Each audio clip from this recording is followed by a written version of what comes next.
नमस्कार श्रोताओं। शिव पुराण की कथा के अनुसार ब्रह्मांड की उत्पत्ति के समय भगवान ब्रह्मा ने सृष्टि की रचना की। उनके द्वारा निर्मित जगत में सभी जीवों का जन्म हुआ। दूसरी ओर भगवान विष्णु इस सृष्टि के पालनकर्ता बने।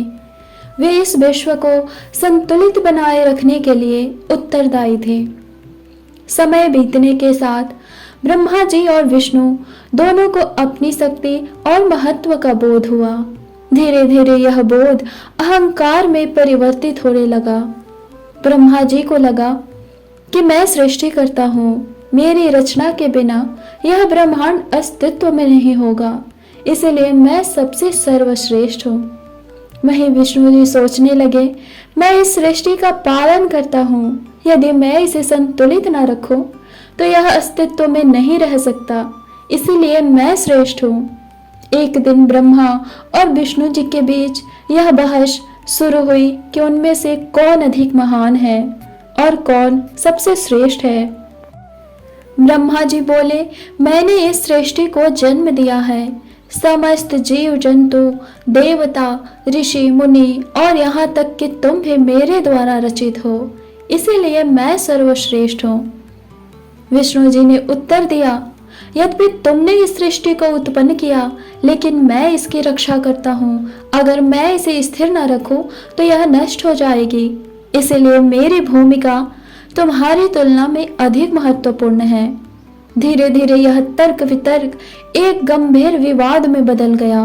देवता, ऋषि और मुनि इस विवाद को देखकर चिंतित हो गए। उन्होंने सोचा कि यदि यह झगड़ा बढ़ता गया तो पूरी सृष्टि में असंतुलन आ जाएगा। ब्रह्मा और विष्णु जी के बीच श्रेष्ठता को लेकर विवाद बढ़ता ही जा रहा था। दोनों अपनी अपनी शक्तियों का बखान कर रहे थे और एक दूसरे से किसी भी तरह कम नहीं पड़ना चाहते थे। उनका यह अहंकार न केवल देवताओं को विचलित कर रहा था, बल्कि पूरे ब्रह्मांड में असंतुलन उत्पन्न कर रहा था। देवताओं ने इस स्थिति से निपटने के लिए भगवान शिव से प्रार्थना की। उन्होंने शिव जी से निवेदन किया कि वे इस झगड़े को समाप्त करें और ब्रह्मा और विष्णु को उनके वास्तविक स्वरूप का बोध कराएं। देवताओं की प्रार्थना सुनकर भगवान शंकर ने अपनी दिव्य शक्ति से एक विशाल अग्नि स्तंभ को प्रकट किया। यह एक असीमित अनंत ज्योतिर्मय स्तंभ था, जिसका कोई आदि था ना कोई अंत। यह स्तंभ अद्भुत और दिव्य प्रकाश से चमक रहा था। यह अनंत था, इसका ना तो कोई आरंभ था ना कोई अंत। इसकी ऊर्जा इतनी प्रबल थी कि देवताओं और ऋषियों को इसकी तरफ देखना भी कठिन लग रहा था। यह भगवान शिव का ही स्वरूप था, जो निराकार ब्रह्म के रूप में प्रकट हुआ था। जैसे ही यह प्रकाश स्तंभ प्रकट हुआ, ब्रह्मा जी और विष्णु जी उसकी ओर आकर्षित हुए। वे दोनों स्तब्ध रह गए, क्योंकि उन्होंने अपने जीवन में कभी ऐसा कोई दृश्य नहीं देखा था। तभी उस ज्योतिर्लिंग से एक आकाशवाणी हुई, हे ब्रह्मा, हे विष्णु, तुम दोनों श्रेष्ठता के अहंकार में डूबे हुए हो। यह जो दिव्य अग्नि स्तंभ तुम देख रहे हो, इसका आदि और अंत खोज कर बताओ। जो भी इस स्तंभ की सीमा का पता लगाएगा, वही सबसे महान कहलाएगा। ब्रह्मा जी और विष्णु ने इस चुनौती को स्वीकार कर लिया। अग्नि स्तंभ को देखकर ब्रह्मा और विष्णु दोनों आश्चर्यचकित थे। यह स्तंभ इतना विशाल था कि इसकी कोई सीमा नजर नहीं आ रही थी, लेकिन उनके अहंकार ने उन्हें चुनौती स्वीकार करने को बाध्य किया। ब्रह्मा जी ने कहा, मैं इस स्तंभ के ऊपर तक जाऊंगा और इसका अंत खोजूंगा। वहीं विष्णु जी बोले, तो मैं इसके नीचे जाकर इसकी जड़ें खोजूंगा। दोनों ने अपनी अपनी यात्रा को शुरू की और यह पता लगाने के लिए निकल पड़े कि इस ज्योतिर्लिंग का कोई अंत है भी या नहीं। भगवान विष्णु ने वराह का रूप धारण किया और उस ज्योतिर्मय स्तंभ की जड़ें खोजने के लिए धरती की गहराइयों में प्रवेश किया।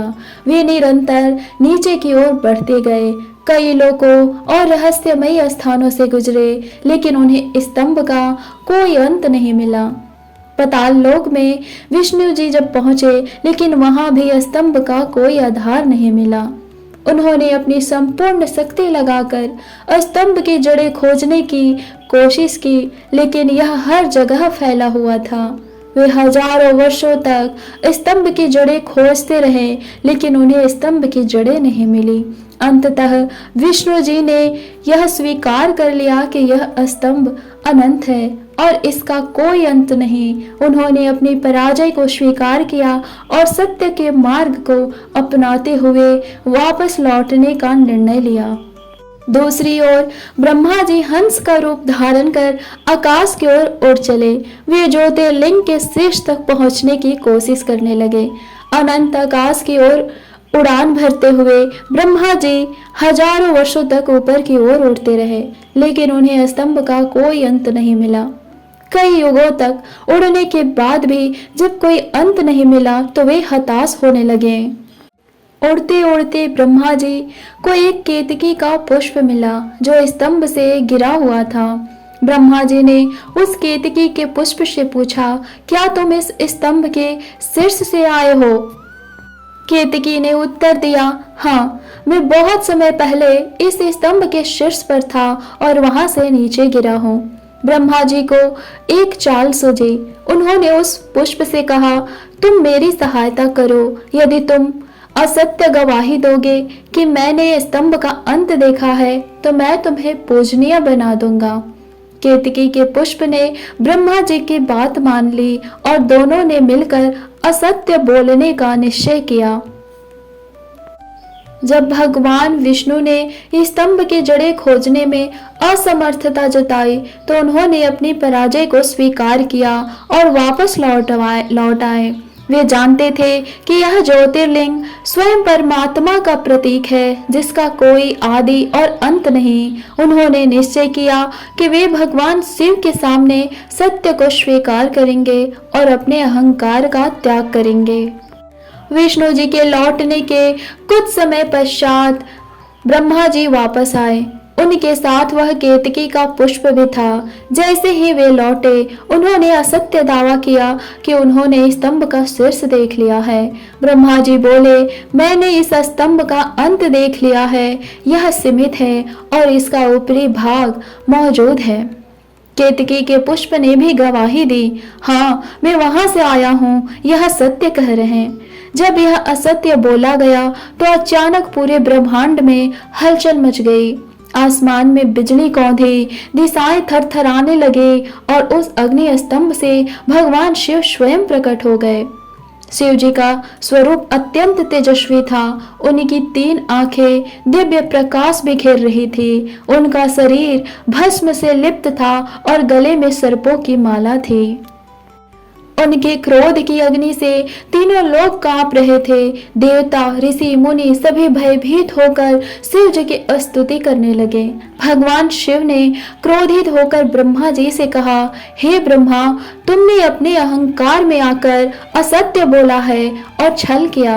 सत्य को छोड़कर तुमने मिथ्या मार्ग अपनाया, इसलिए भविष्य में तुम्हारी पूजा कोई नहीं करेगा।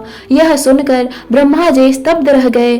शिव जी ने आगे कहा, तुम्हारे इस छल के कारण पृथ्वी पर कोई तुम्हारे मंदिर नहीं बनाएगा और ना ही तुम्हारी पूजा होगी। तभी से ब्रह्मा जी की पूजा नहीं की जाती और उनके केवल कुछ ही मंदिर पृथ्वी पर पाए जाते हैं। शिव जी ने फिर केतकी के पुष्प की ओर देखा, जो मिथ्या गवाही देने का दोषी था। उन्होंने उसे भी श्राप देते हुए कहा, हे केतकी, तुमने झूठ का साथ दिया, इसीलिए आज से तुम मेरे किसी भी पूजन में स्वीकार नहीं किए जाओगे। तभी से केतकी का पुष्प भी शिवलिंग की पूजा में नहीं चढ़ाया जाता। जब शिव जी ने विष्णु जी की ओर देखा तो उन्होंने श्रद्धा से सिर को झुका लिया और कहा, हे प्रभु, मैंने इस स्तंभ का अंत खोजने का प्रयास किया, लेकिन जब असफल रहा तो मैंने सत्य को स्वीकार कर लिया। आप ही अनंत परमेश्वर हैं।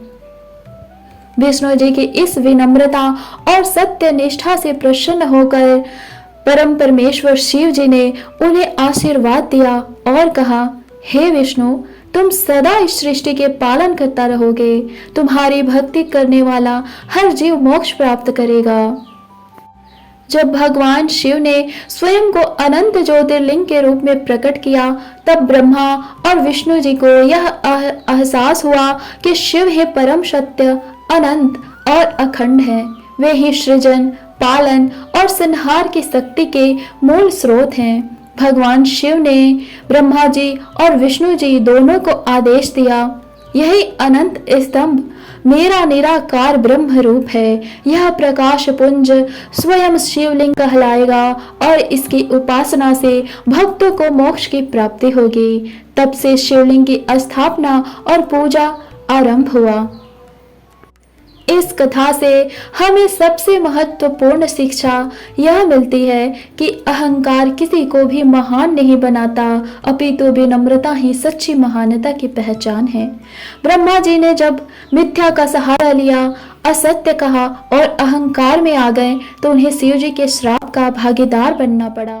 वहीं भगवान विष्णु ने जब सत्य को स्वीकार किया और झूठ का सहारा नहीं लिया, सत्य का साथ दिया, इसीलिए शिव जी ने उन्हें आशीर्वाद दिया। यह हमें सिखाता है कि हमेशा सत्य और ईमानदारी के मार्ग पर चलना चाहिए, कभी भी असत्य का साथ नहीं देना चाहिए, हमें कभी भी मिथ्या बोल नहीं बोलने चाहिए। इस कथा से हमें और भी शिक्षा मिलती है, वह यह कि अहंकार का नाश करके सत्य और भक्ति के मार्ग पर चलने से ही वास्तविक ज्ञान और शांति की प्राप्ति होती है। ब्रह्मा जी का अहंकार उन्हें पतन की ओर ले गया, वहीं विष्णु जी की विनम्रता ने उन्हें आशीर्वाद दिलवाया। शिवलिंग स्वयं भगवान शिव का अनंत और निराकार स्वरूप है, जिसे पूजने से जीवन में सुख समृद्धि आती है। शिव ही सत्य है, शिव ही अनंत है, शिव ही ब्रह्मांड की ऊर्जा है। ओम नमः शिवाय।